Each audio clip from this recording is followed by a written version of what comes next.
I've got about apparently 5 or 6 minutes to say the most useful things I can think of. I'm going to do my best.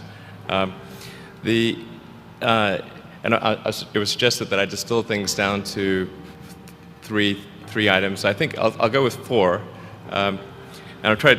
I think these are pretty important ones. Some of them are going to sound like, well, you've heard it before, but it's worth re-emphasizing.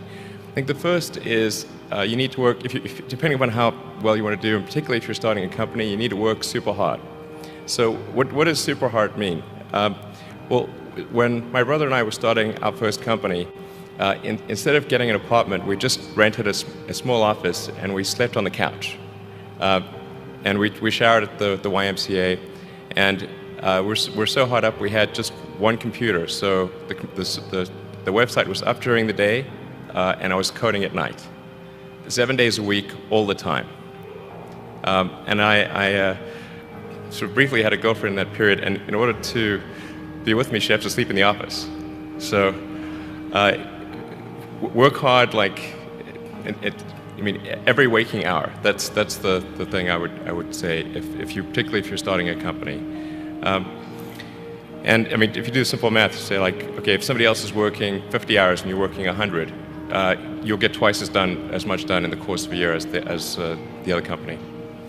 The other thing I'd say is that if you're creating a company or if you're joining a company, the most important thing is to attract great people. So either join a group that's amazing, that you really respect, or if you're building a company, you've got to gather great people. I mean, all a company is a group of people that have gathered together to create a product or service.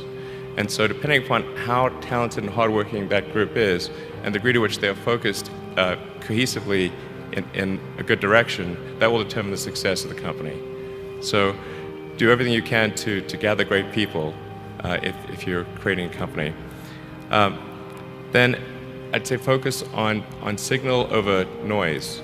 A lot of companies get confused. They spend money on things that don't actually make the product better.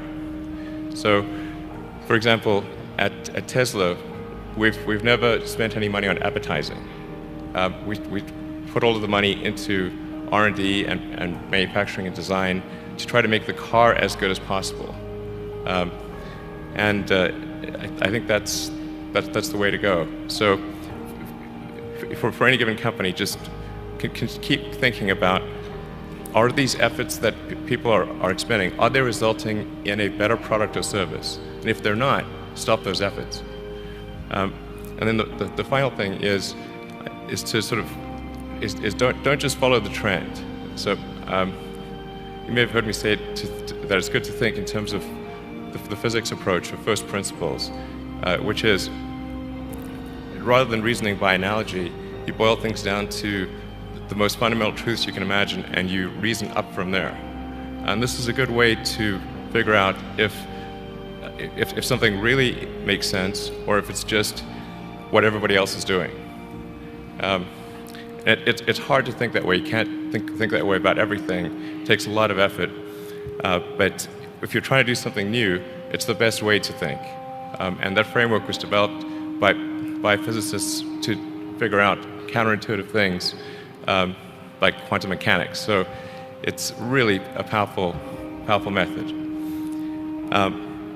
Anyway, so that's, and then I think that the final thing I would encourage you to do is, now is the time to take risk. You don't have, you don't have kids. As you get older, your obligations increase. So and once you have a family, you start taking risk not just for yourself but for your family as well. It gets much harder to do things that might not work out.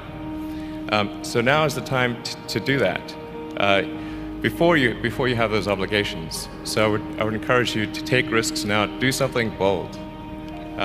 You won't regret it. Thank you.